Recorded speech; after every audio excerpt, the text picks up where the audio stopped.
Hey, what's up, fam? Thank y'all for tuning in once again. Be sure to like and share, comment, and subscribe. And when you do subscribe, hit that notification bell so that every time I drop a video, you will be the first to know about it. Hey, I want to do one more video on this Roe versus Wade reversal by the Supreme Court. Now, y'all know that the Supreme Court, I guess, reversed the decisions, basically not saying that abortion is illegal, but just saying that it's not a federal issue. We're just going to leave it to the states somewhat, to decide what to do. Which, again, a lot of people feel that the federal government shouldn't be in everybody's business all the time on everything, right?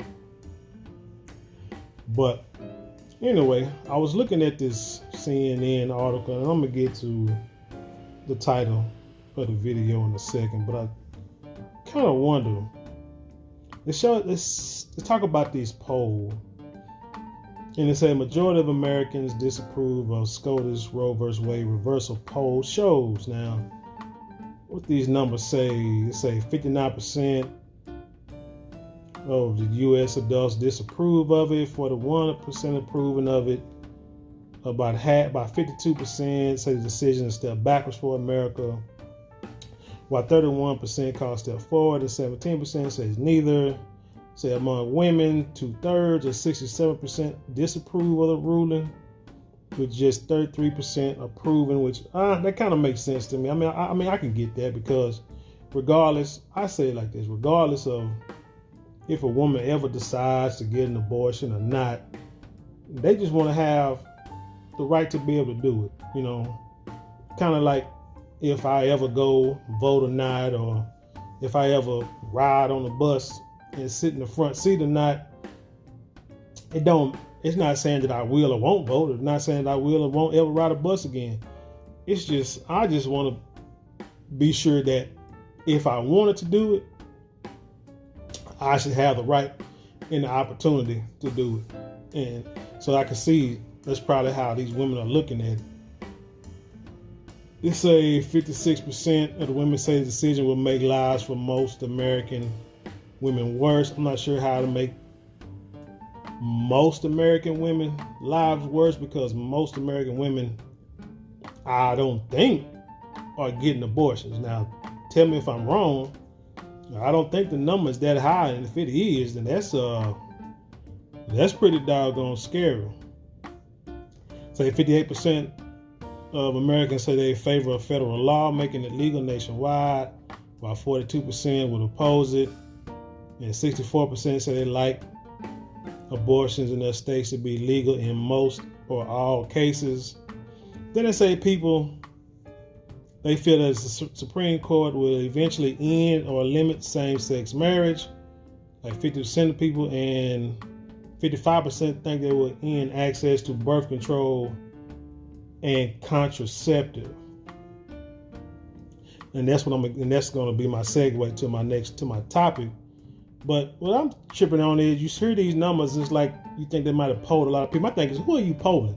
Because nobody ever called me and asked me what my opinion is or what I think about it, or But this says CBS News YouGov poll surveyed a nationally representative sample of 1,591 adults.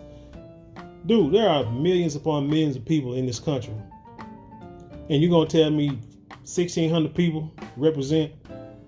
That's what's wrong with the dang on me electoral college now. I mean, that don't make sense.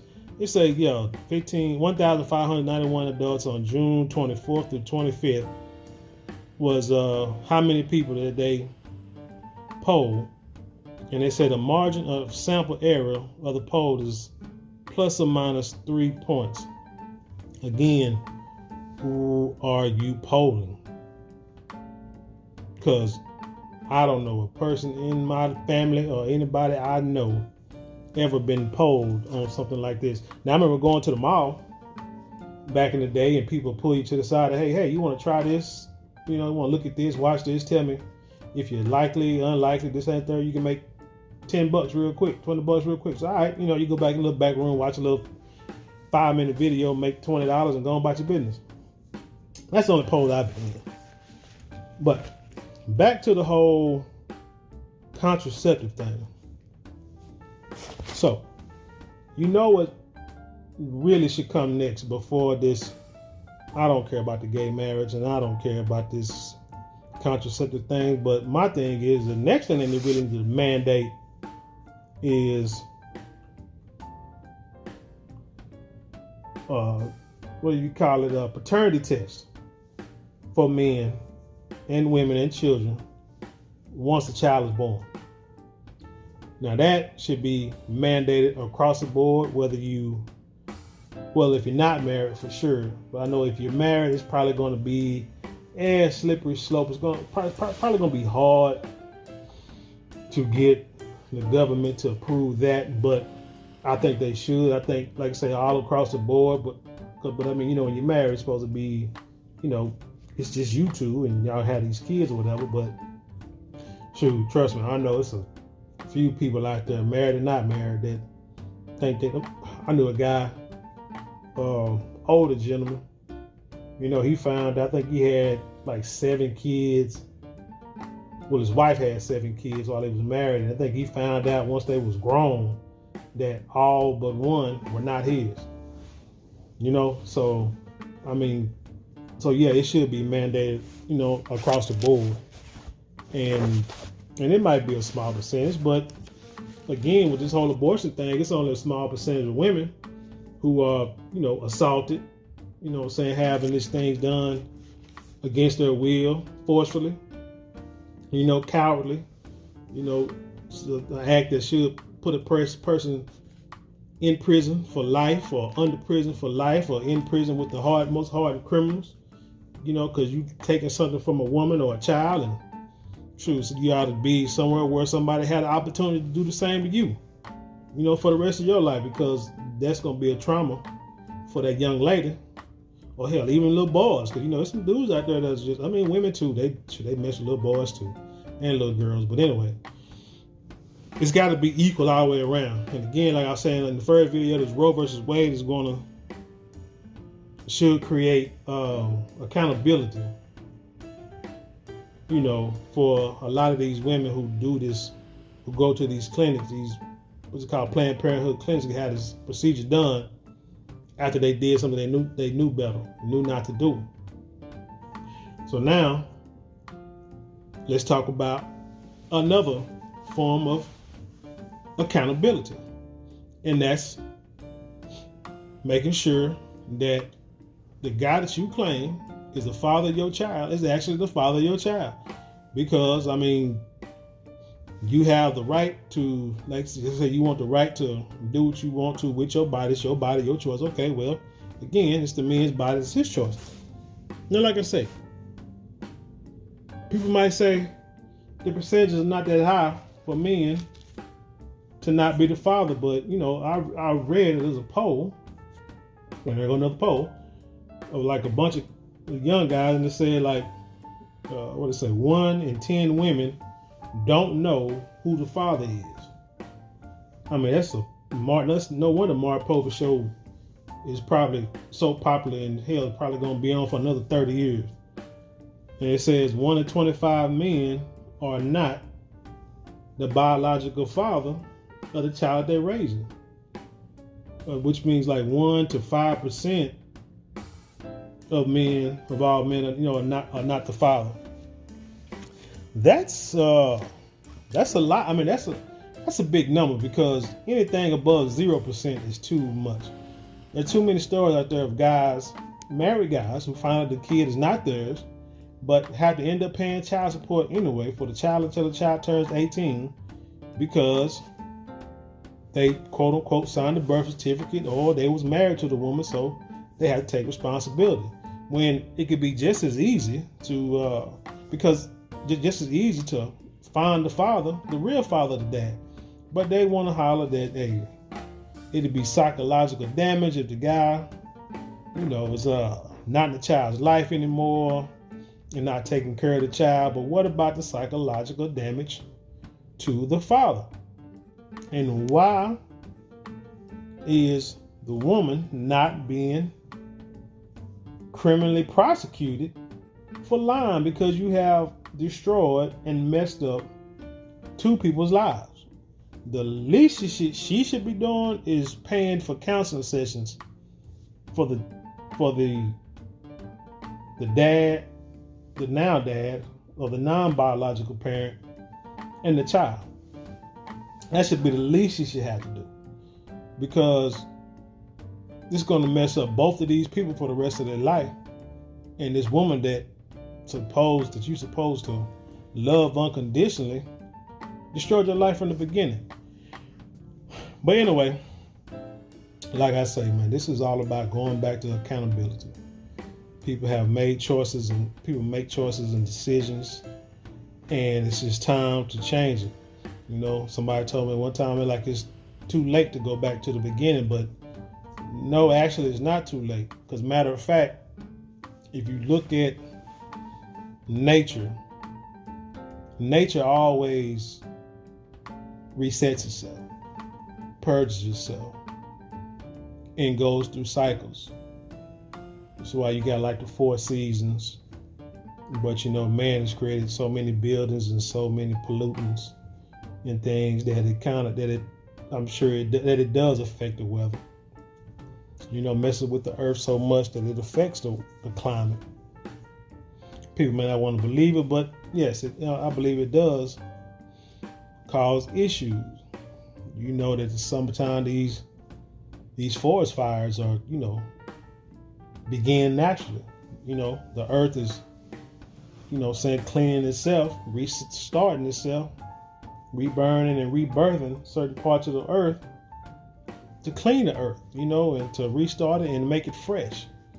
Plants die and they grow back. Trees die, and you drop enough seeds in the right place, more trees grow. You just leave a field alone and don't do nothing to it after a period of time, it'd be tall grass, it'd be trees, it'd be brush and everything, and wild animals will be back in that area before you know it. And I believe human beings do the same thing. Now, if we go by quote unquote science in history, if you believe in the Bible, you believe in the scriptures, you believe in the Adam and Eve story, you believe in the Messiah, you believe in Revelations and everything like that, in the beginning you would think, well, the earth is only 3, 4, 5,000 years old, but then science will tell you that the earth is maybe millions, maybe even billions of years old. They've even found fossils of human skulls that are like 100,000 to 200,000 years old. So my thing is, you also got like pictures or where they say they got, they're back in ancient tombs and on the walls where they show like flying helicopters or flying machines or weapons that like they shoot out lasers or something.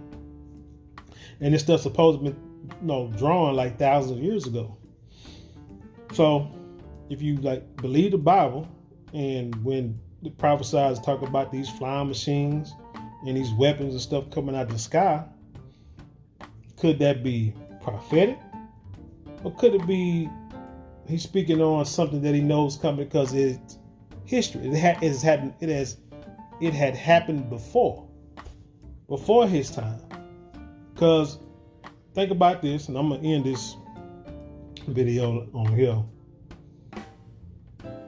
We find archaeologists find these cities, right, that are like buried under other cities.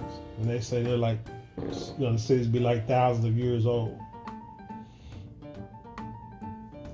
So imagine how many, if this earth is like millions, let's say millions of years old, can you imagine how many other cities are buried under those cities? And what else is buried underground, has been wiped off the planet, and we don't know nothing about it.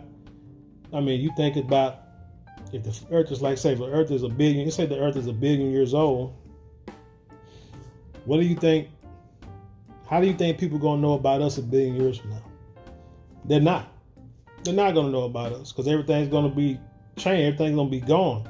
we're not going to be remembered forever. It's just it's just not going to happen if we, you know what I'm saying, believe in science and just, you know, use common sense. It's just not going to happen. So like I'm saying, so, you know, Lucy, the movie Lucy, that's a good movie to watch. It kind of tells you about all this reset and everything like that. But everything in it, the bottom line, everything has to purge itself to where it's going to make you have to teach your kids, your children, your babies, 5, 6 years old. I said this before. Teach them about sex and reproduction and relationships, and how to be women and how to be men and how to be productive members of societies and how to treat your fellow human. You're going to have to do that to the babies. Not make excuses of, I ain't got time, I got to work, send them to school, and expect the school to teach them everything. Eventually, the way the economy is going, yeah, it's going to pretty much price the most of us out of this country and out of a comfortable living to where everybody's going to be in poverty, and everything is just going to reset to where, okay, now we live in a certain life where two parent household, one person is working, the other one is staying home, taking care of raising the children, while the man go out and make the money and, you know, and making the way, and it's just the way it's supposed to be, man. It's just the way it's supposed to be. But anyway, tell me what you think about this. Leave your comment below and then share it with the world. And hey, and everybody that's worried about this Roe versus Wade thing, you know, man, this is American politics, man. You know, rules and laws change anytime they get ready for them to change. So I wouldn't sweat this. I wouldn't make a big deal about it. Wouldn't worry about it too much, man. It is what it is.